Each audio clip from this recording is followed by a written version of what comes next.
Catastrophic wildfire is caused by politicians. Prevention, prevention, and more prevention.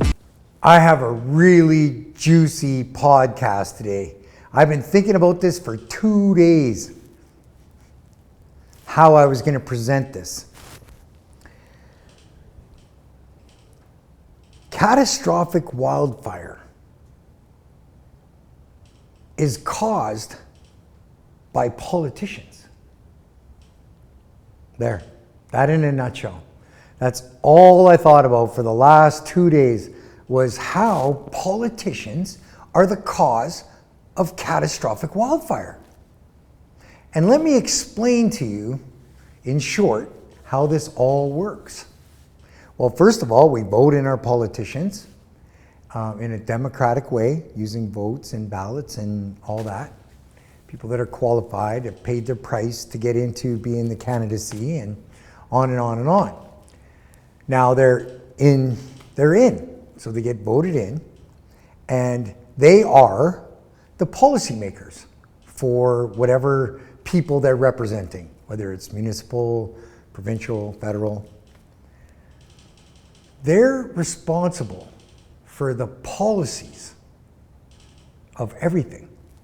They are at the helm, and then they distribute their power amongst all their subordinates, people below them, the ministers, the deputy ministers, the blah, blah, blah, blah, blah, and on and on and on.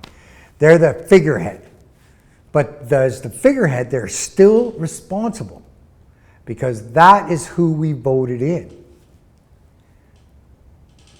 Policymakers, the ones that determine what we do and what we don't do in anything, whether it's social programs, whether it's agriculture, or whatever it is, or forestry, for example, oil and gas. There's so many different resources that are all tied up in this pyramid to the top, to the policymaker. So that means, let's separate this a little bit. So let's call it clear-cut logging. So clear-cut logging is a policy that our government has made, and it's continued. There's concessions. There's all kinds of different things to determine this policy on clear-cut logging. Scientifically, just from watching from my stand, after 43 years of being a professional chainsaw operator, I've seen a lot. I've been out to the West Coast for years. I planted trees in Alberta. I did enormous amounts of forestry work and natural forestry work. So I watched these policies, plus back in the Ralph Klein years, I actually followed him around because I was upset as a tree guy that Ralph would have a 1% for 100 years. So you have a 100-year-old spruce, and then they say, well, let's turn that over, and we'll do 1% per year for 100 years, and then eventually we'll go back to where we started from with the same amount of trees. Well, I found out through some viewing that we did for tree planting back in the 90s, that what they were doing was they were doing 1% per year of all the forested areas. And then they would just cream out all the old growth spruce and say, yeah, we're just going to replant all that. So really, they were doing 1% per year for 40% of the forests, which are the ones that were the old growth spruces and pine and Douglas fir and whatnot. So here, they're logging all this on the wrong premise, on the premise that it's over 100 years, but really it's only over 40 years, because 60% of Alberta is brush. and they call that forest. So here you have 40% of old growth forest that's being harvested 1% per year as if it's the 100 years. I was so upset, but I wanted to see Ralph, and I went to a bunch of meetings, and I went to some events that he was at, and one of his security guards got to know me a little bit, or I got to know him, and it's like, hey, I'm just upset about clear-cut logging. I'm not going to do anything. I'm a happy guy. I'm a gun owner, blah, blah, blah, blah, blah. Got a nice family. I would never risk my freedom. But it's important that this policy change. I was an advocate for clear-cut logging, against it. It should have been eliminated 60 years ago. But yet it continues. And I'm going to explain to you why it continues. So on a royalty in Alberta, 5% of the gross number of harvested old growth forest by the board foot, 5% of the gross of the board feet that is harvested in 1 year goes as a royalty to the Alberta government. And if the Alberta government has a majority, which Ralph did, that means that that money is not earmarked for anything. I think 1 year it was $2.4 billion. It was insanity. And that was the same year that the US owed us $6 billion for tariffs. I don't even know whatever happened to that $6 billion. Anyways, regardless, here we sit. That this is all messed up. This is all about profit. None of it has to do with forestry practices. Nothing has to do with saving our forests. Therefore, what's going on is they're clear-cut logging at an enormous rate. And then the environmental groups, like let's say the Beehive Natural Area Environmental Group, got an enormous tract of land left. And it's right on the, I think it's just north of Tornado Mountain, which is the third biggest mountain in Alberta or in Canada. You can look it up. Just north of there, on the Continental Divide, Beehive Natural Area, which is so thick and so thatched and so ready for catastrophic wildfire, it's going to take a match and that whole natural area is going up. Why? Because it's been left. No maintenance. The environmentals got what they wanted and they're just enjoying it. But they got to realize that you have to go in and do maintenance to brush and weed and thin and space and get everything back to a range that nature historically operated at. Being the best stewards that we can be. We're being the worst stewards that we can be.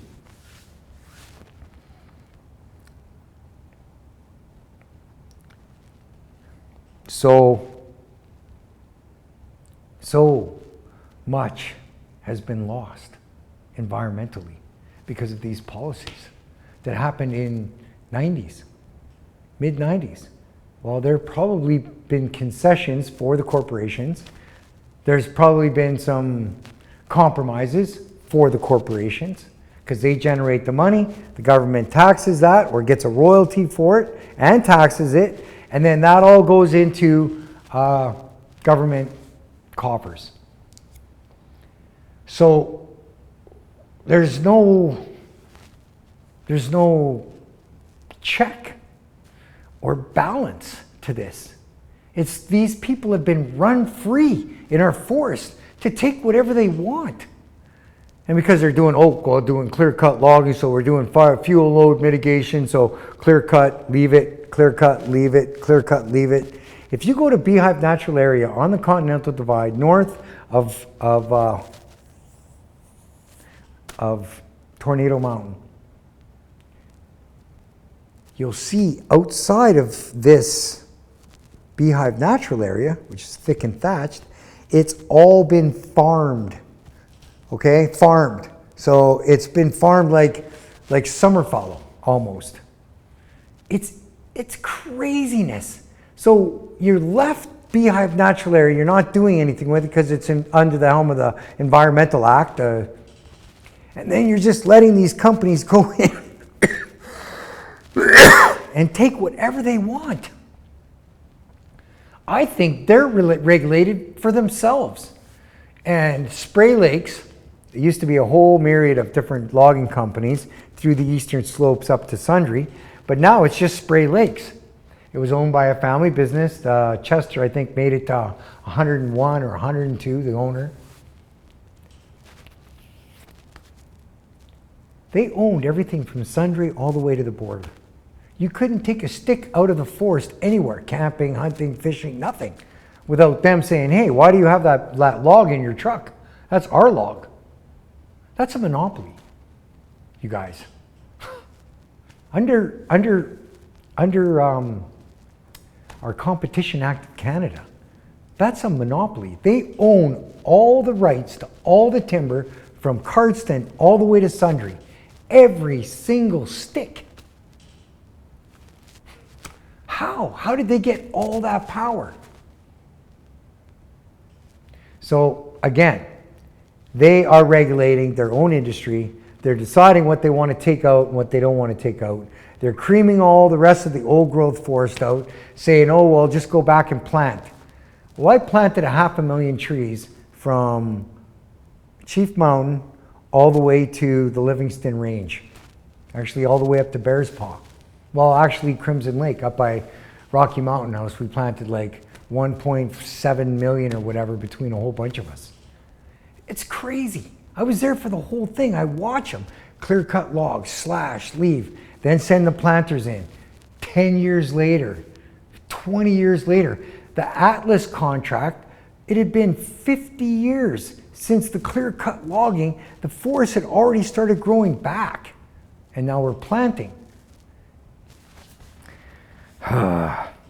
It's just so upsetting because we're not maintaining our forests properly and they're burning down. Catastrophic wildfire, overfueled forests. If I could get up there and run and do something right now, I would, but you know, like they got us in this headlock where you can't get to the politicians to even talk to them.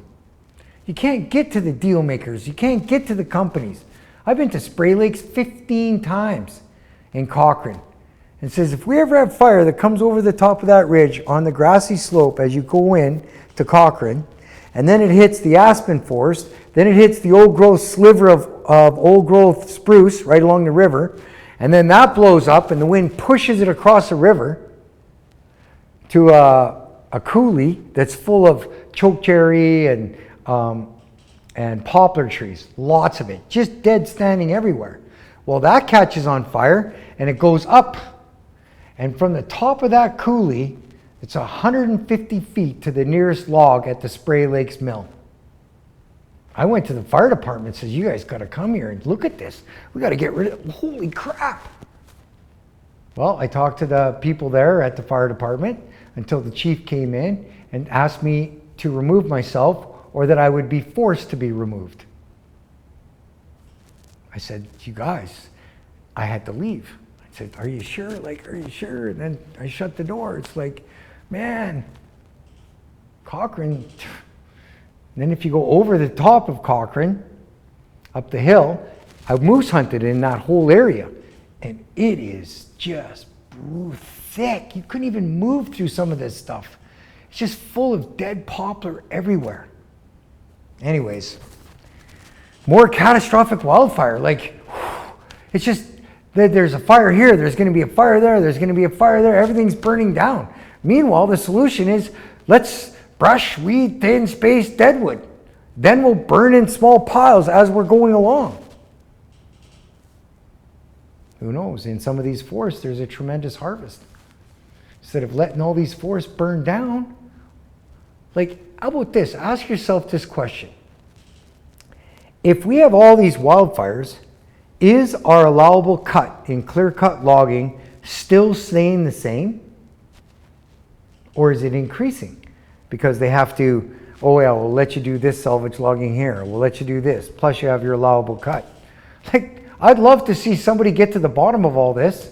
But at the end of the day, we've lost part our Waterton, we've lost Jasper, we've lost Fort Mac twice.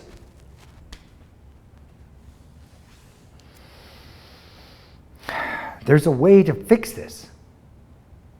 And using some of this timber, so in the Competition Act, they're not allowed to be that big. And if you look it up under civil and criminal stipulations,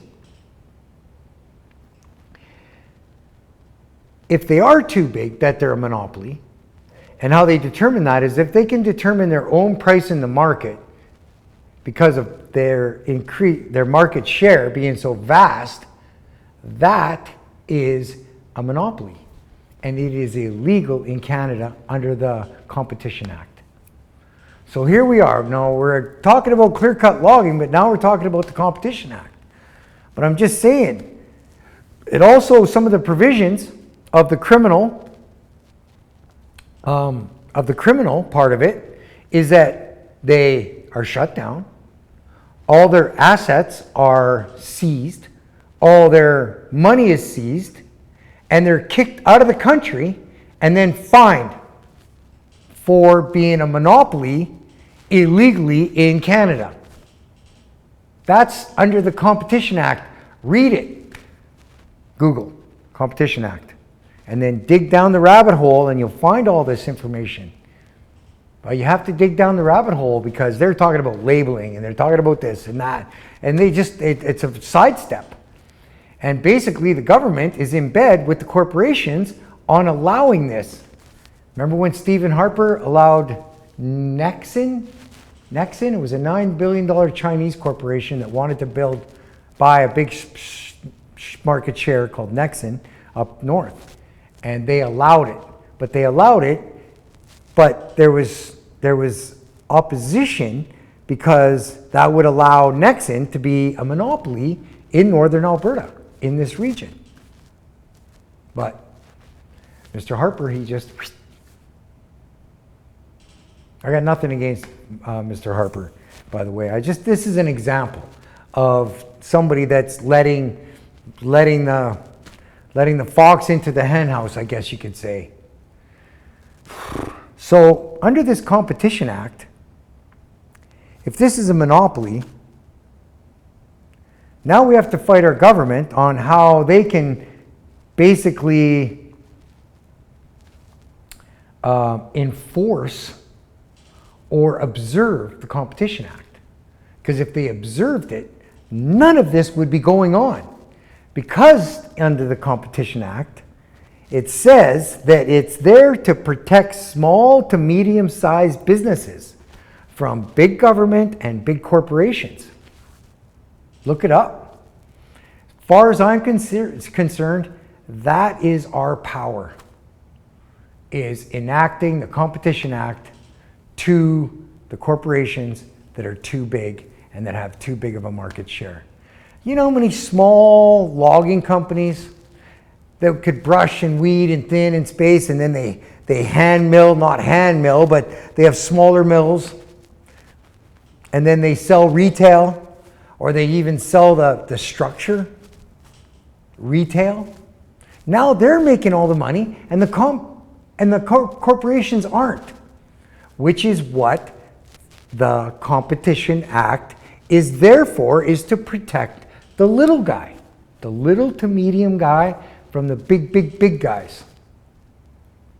So here we are. Now we can, so Spray Lakes was recently bought out by, I think, a Japanese corporation. I'm not sure, but Google it. It'll tell you who bought it. So here we sit, you guys. We've got this multi-billion-dollar corporation that bought all this market share in all of our timber, all the way from Sundre all the way to Cardston. Now they've already brutalized it. So what are they gonna do?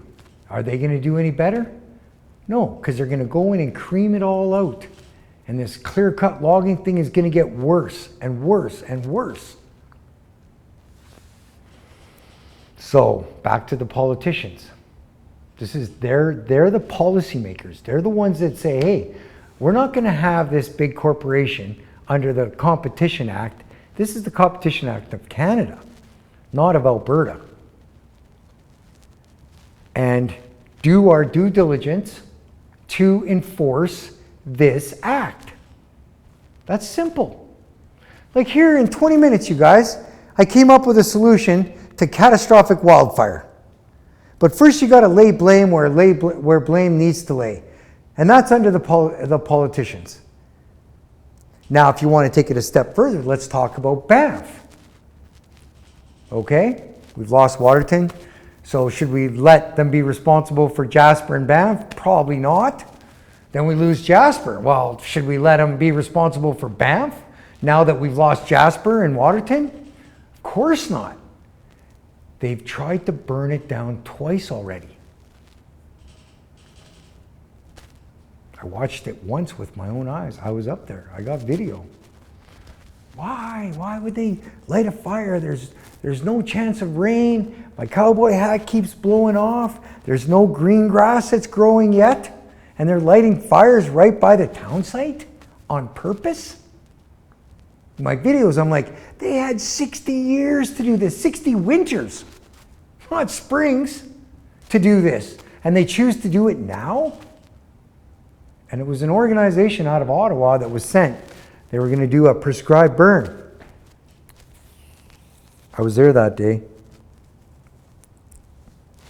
If the fire would have gone through the skinny between Norquay entrance and the number 1 highway, and it would have blown over by the Norquay downdraft and pushed fire across the number 1 highway, we wouldn't have Banff right now. Sulphur Mountain, Cascade Mountain, Norquay, all that stuff goes up. So I was a witness to that.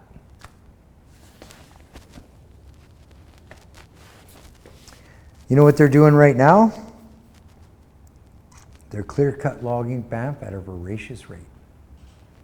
The companies have come in and said, well, Spray Lake specifically has said, hey, rather than lose all this in a catastrophic wildfire, we think we should just log it out.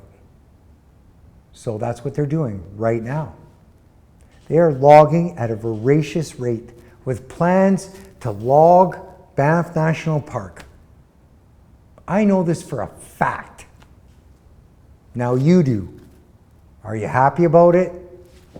You just found out that it's the politicians' fault that we even have wildfire. Because they've allowed all these bad policies and then allowed this competition act to be broken. Unheard. Unenacted. Our policymakers. The ones that we voted in that are doing nothing except for letting the corporations have more power.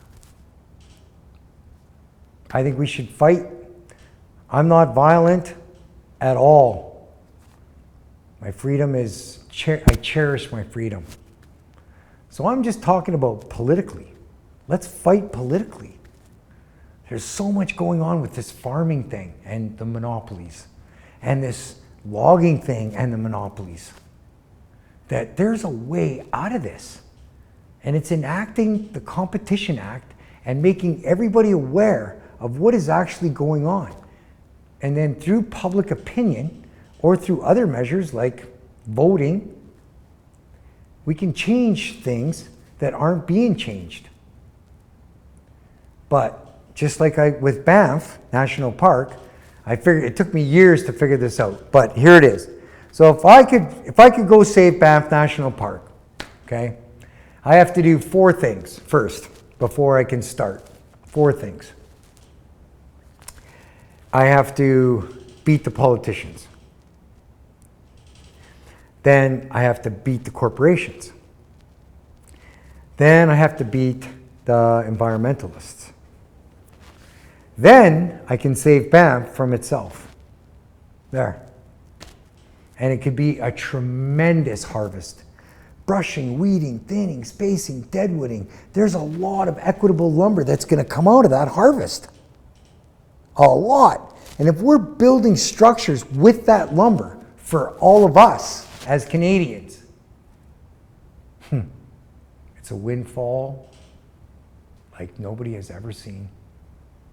It's money We developed a small family farm because we don't have all these big corporate farms. They're gone. We have all their land. It's all the crown.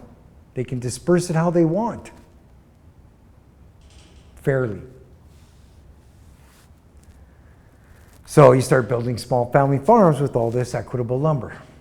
All of a sudden we're not building 2x4 sheds, we're building 4x4, and we're building hip barns, and we're doing all this really crazy stuff because all this lumber, there'll be enormous amounts of it, we can build stuff that lasts 500 years, barns, sheds, shelters, houses.